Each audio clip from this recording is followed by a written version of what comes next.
മൈക്കിനെ വിളിച്ചിട്ട് ഞാൻ പറയാണ് create a response developer portfolio website with sections for hero about skills projects and contact form. ഇതാണ് നമുക്ക് അവർ ക്രിയേറ്റ് ചെയ്ത് തന്ന പോർട്ട്ഫോളിയോ വെബ്സൈറ്റ്.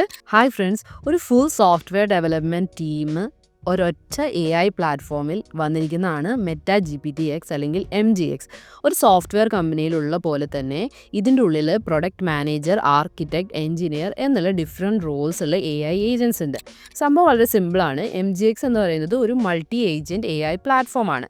അതായത് ഒന്നിൽ കൂടുതൽ AIകൾ ഒരു ടീമായിട്ട് വർക്ക് ചെയ്യുന്ന ഒരു പ്ലാറ്റ്ഫോമാണ് MGX.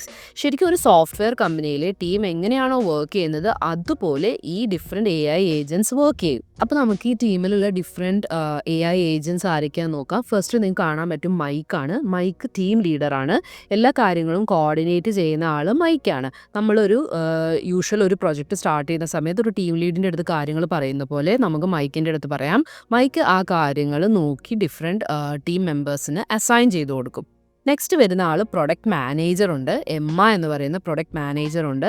നമ്മുടെ ഐഡിയ അനുസരിച്ച് എന്തൊക്കെ ഫീച്ചറുകൾ വേണം, യൂസറിന് എന്തൊക്കെയാണ് ആവശ്യം എന്നൊക്കെ നോക്കുന്ന എമ്മയാണ്. റിക്വയർമെൻറ്റ്സ് ഒക്കെ കറക്റ്റായിട്ട് സ്പെസിഫൈ ചെയ്യുന്ന ആൾ പ്രൊഡക്റ്റ് മാനേജറായിട്ടുള്ള എമ്മയാണ്. അതുപോലെ തന്നെ നെക്സ്റ്റ് നമുക്ക് ബോബ് എന്ന് പറയുന്ന ആർക്കിടെക്റ്റിനെ കാണാം. നമ്മുടെ ആപ്പ് അല്ലെങ്കിൽ വെബ്സൈറ്റിൻ്റെ സ്ട്രക്ചർ, ഡിസൈൻ, അതിൻ്റെ ഒരു ബ്ലൂ പ്രിൻറ്റ് ക്രിയേറ്റ് ചെയ്യുന്ന ആൾ ഈ ആർക്കിടെക്റ്റ് ബോബാണ്. പിന്നെ വരുന്നത് നമുക്ക് അലക്സ് എന്ന് പറയുന്ന എഞ്ചിനീയറാണ്. ഒരു ഫുൾ സ്റ്റാക്ക് ഡെവലപ്പറാണ് അലക്സ്. ഫ്രണ്ട് എൻഡും ബാക്ക് എൻഡും ഒരുപോലെ ഹാൻഡിൽ ചെയ്യുന്ന ഒരു ഫുൾ സ്റ്റാക്ക് ഡെവലപ്പറിൻ്റെ റോളാണ് അലക്സ് എന്ന് പറയുന്ന ഈ AI ഏജൻറ്റ് ചെയ്യുന്നത്. പിന്നെ നമുക്ക് അടുത്ത കാണാൻ പറ്റുന്ന റോളാണ് ഡേവിഡ് എന്ന് പറയുന്ന ഡേറ്റ അനലിസ്റ്റ് എന്ന് പറയുന്ന ഏജൻറ്റിനെ. നമുക്ക് റിസർച്ചോ ഡേറ്റ അനാലിസിസ് പോലത്തെ കാര്യങ്ങൾ ചെയ്യണമെങ്കിൽ ഡേവിഡ് എന്ന് പറയുന്ന AI ഏജൻറ്റിനെ യൂസ് ചെയ്യാം. അപ്പോൾ ഇനി എങ്ങനെയാണ് MGX ആക്സസ് ചെയ്യുന്നത് നമുക്ക് നോക്കാം.